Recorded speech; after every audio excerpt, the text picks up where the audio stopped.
வரேன் ஆனால் வராது. சொன்னோன்னே போயிருக்கணும் வடிவேலு.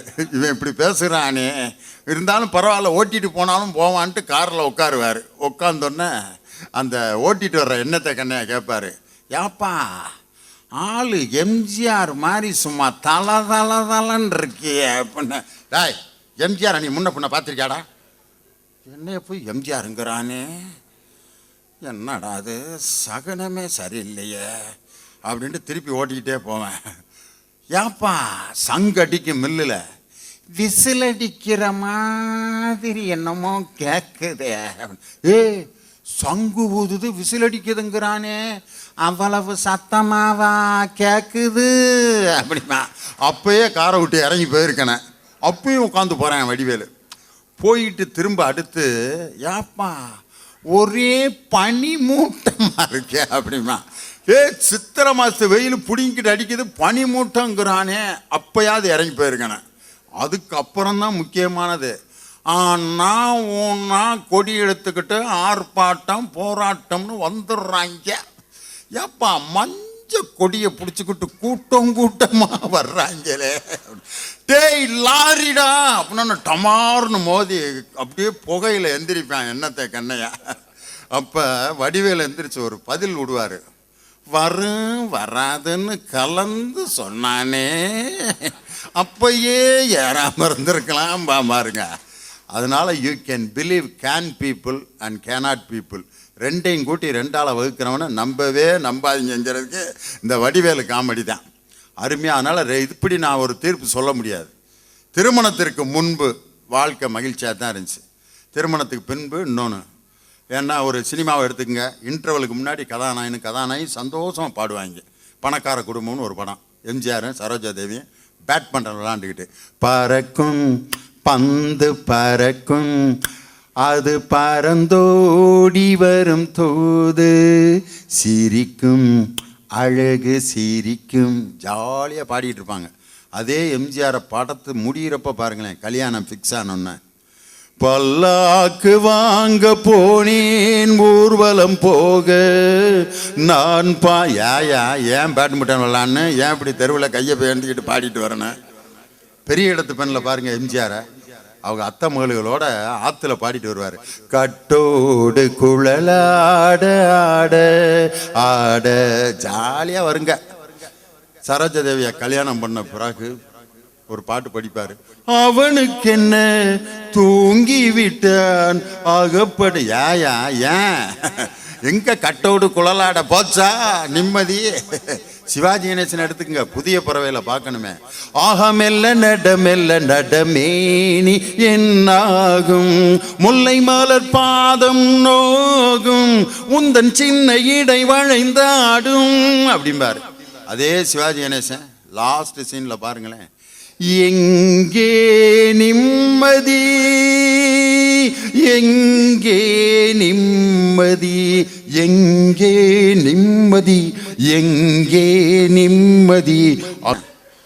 ஒரு அம்மா நம்ம நாட்டில் வெளிநாட்டில் ஏகப்பட்ட டைவர்ஸ் வழக்கு. ஏமா 5ஆம் தேதி கல்யாணம் பண்ணிட்டு 16ஆம் தேதி புருஷனை வேணாம்ங்கிறேன்னு லண்டனில் ஒரு அம்மாட்ட கேட்டதுக்கு அந்த அம்மா சொல்லுது, he is breaking the wind in the night அப்படின்னு. ஜட்ஜுக்கு புரியல, breaking the wind, what is mean by breaking the wind? டிக்ஷனரியை பரட்டுறாரு, கொரட்டை விடுறதுன்னு இருக்கு. கொரட்டை விடுறதுக்காக புருஷனை டைவர்ஸ் பண்ணியிருக்கு. அப்படி பார்த்தா தமிழ்நாட்டில் ஒரு வயலுக்காவது கல்யாணம் ஆகுமா? க்ரஷர் மிஷினுக, கிரைண்டருக, டிராக்டரு, பஸ்ஸு, ஆர்எம்டிசி ஓட்ட டவுன் பஸ்ஸுக எவ்வளோ போயாரிக்கான். இதுகளோடையெல்லாம் பொம்பளைய குடும்பம் நடத்துறது இல்லையா ஐயா? இப்படித்தான் ஒரு அம்மாவுக்கு 15ஆம் தேதி கல்யாணம், 18ஆம் தேதி கொரட்டை சத்தத்தை கேட்டுட்டு கத்தி ஒடியாருது. ஐயோ இப்படி ஒரு மிஷினை கொண்டு வந்து என் தலையில் கட்டி வச்சுட்டாங்க, விடிய விடிய இப்படி மாவரைச்சிக்கிட்டு தான் நான் எப்படி தூங்குறதுன்னு. அதே பொம்பளைகிட்ட ஒரு 15 வருஷம் கழித்து கேட்டாங்க, எப்படிமா இருக்கு இப்போ உன் ஃபேமிலி லைஃப்? அந்த அம்மா சொல்லுது, இந்த கொரட்டை சத்தம் இல்லாட்டி இப்போ எனக்கு தூக்கமே வரமாட்டேங்குது. திடீர்னு 1 மணிக்கு கொரட்டை நின்று ஓச்சா செத்து போயிட்டாங்களாக்குன்ட்டு பயந்து, என்னங்க அப்பா உசுரோட இருக்கிறியா ராசா ராசா நீ உசுரோட இருக்கிறியா இல்லையாங்கிறதுக்கு கொரட்டதாயா எனக்கு ஆதாரம். நீ தூங்குங்க, தூங்காம இருங்க, சவுண்டை மட்டும் நீ பாட்டிராத என் தெய்வமேனு காலை தொட்டு கும்பிட்டுருக்கா. இதை நான் எதுக்கு சொல்கிறேன், திருமணம் முடித்த புதுசில் எது தவறு எது வேதனை என்று தெரிந்ததோ அந்த வேதனையே தனக்கு சுகமாக மாற்றிக்கொண்டாள் பாருங்க. இதுதான் வாழ்க்கையினுடைய ஆதாரம். எது நமக்கு பிடிக்கலையோ அதை நமக்கு சாதகமாக மாற்றிக்கொள்ளுதல், இதுதான் வாழ்க்கையினுடைய சக்ஸஸ். இதுக்குள்ளே தான் இருக்குது. ஒருத்தன் ஒரு வயசான ஒரு சாமியார் ஒரு கூடை நிறையா ரொட்டி கொண்டு வந்து வச்சார். 10 பேர் பசியோடு வர்றான். ரொட்டி கூடை நிறையா, 10 பேரும் பசி. அந்த சாமிகிட்ட கேட்குறாங்க, சாமி ரொட்டி எல்லாம் உங்களுக்கு தான், காசே கொடுக்காம எடுத்து சாப்பிடு. சரிங்க சாமி, ரொம்ப நன்றி. ஆனால் ஒரு கண்டிஷன், ரொட்டி எடுத்து சாப்பிடும்போது கையை மடக்கப்படாது அப்படின்ட்டார். எல்லாம் ரொட்டி எடுத்துட்டேன், கையை மடக்காமல் எப்படி சாப்பிட்றது? என்னடா அந்த கெடுதல்கார சாமியாக இருக்காரே, ரொட்டியை திங்க விட்டு கையை மடக்காமல் எப்படியா திங்கிறதுன்ட்டு எல்லாம் இங்கே தூக்குறான் அங்கே தூக்குறான், ஓடுறான் ஒடியாடுறான். 10 கையிலையும் ரொட்டி இருக்குது, திங்க முடியல. சுற்றி சுற்றி வந்துட்டு 2 பேர் எதிர்த்தாப்பில் சந்திச்சான். இவன் கை அவன் வாய்க்கு போச்சு, அவன் கை இவன் வாய்க்கு போச்சு. ரொட்டி எடுத்து மாறி மாறி ஊட்டிக்கிட்டே இருந்தேன். ஒவ்வொருத்தனும் 15 ரொட்டி தின்னு முடிச்சிட்டான். இது விளையாட்டு கதை இல்லை. மற்றவர்களுடைய வயிறு நிறையும் என்று நிறைய வேண்டும் என்று நீங்கள் நினைத்து விட்டாலே உங்கள் வயிறு தானாக நிறைந்துவிடும். ஆண்டுக்கு ஆண்டு தேதிக்கு தேதி 1000 இருக்குது சுபதினம். அடுத்தவர் நலத்தை நினைப்பவர் தமக்கு ஆயுள் முழுவதும் சுபதினம் சொன்னான்.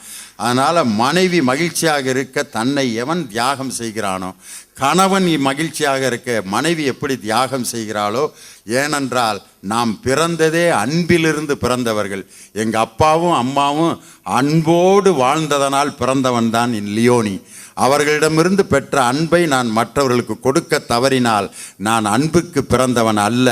காரணம், அன்பால் பிறந்த மனிதன் மற்றவர்களிடம் அன்பு செய்வதற்கு நிறைவான மகிழ்ச்சி எங்கே இருக்கிறது என்று சொன்னால், திருமணத்திற்கு பின்பு வாழ்கின்ற வாழ்க்கையில்தான் மற்றவர்களுக்காக வாழ்கின்ற வாழ்க்கையை ஒரு மனிதன் வாழ்கிறான் என்று சொல்லி, சுயநல வாழ்க்கை திருமணத்திற்கு முன்பு, பிறர் நலம் கலந்த வாழ்க்கை தான் திருமணத்திற்கு பின்பு என்று சொல்லி நிறைவான மகிழ்ச்சியை தருவது திருமணத்திற்கு பின்பு. திருமணத்திற்கு பின்பு என்று சொல்லி தமிழ் பண்பாடோடு நிறைவான திருமண வாழ்க்கையை அனைவரும் வாழ வேண்டும் என்று வாழ்த்தி வணங்கி, இந்த புதிய பொறுப்பேற்றிருக்கக்கூடிய தமிழ்ச்சங்கத்தின் பொறுப்பாளர்களை நல்ல நிகழ்ச்சிகள் நடத்தி இந்த தமிழ்ச்சங்கத்தை வளமிக்க தமிழ்ச்சங்கமாக உருவாக்க அவர்களை வாழ்த்தி, இந்த நிகழ்ச்சியை சிறப்பாக நடத்திய புதிய இன்றைய பொறுப்பாளர்களுக்கும் நன்றி சொல்லி, சிறப்பு விருந்தினராக வருகை தந்த எங்களுடைய மரியாதைக்குரிய டாக்டர் பன்னீர்செல்வம் அவர்களுடைய மருத்துவ பணி மென்மேலும் சிறக்க அனைவரும் கரவொலி எழுப்பி அனைவரையும் பாராட்டும்படி அன்போடு கேட்டு உங்களிடமிருந்து விடைபெறுகிறேன். வாழ்க தமிழ், வாழ்க நிரந்தரம், வாழிய வாழியவே என்று சொல்லி வணக்கம், நன்றி, வாழ்த்துக்கள்.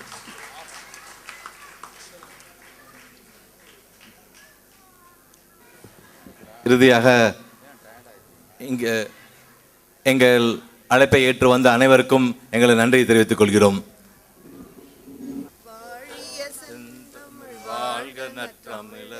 வாழிய பாரத மணி திருநாடு, வந்தே மாதரம், வந்தே மாதரம், வந்தே மாதரம். நன்றி.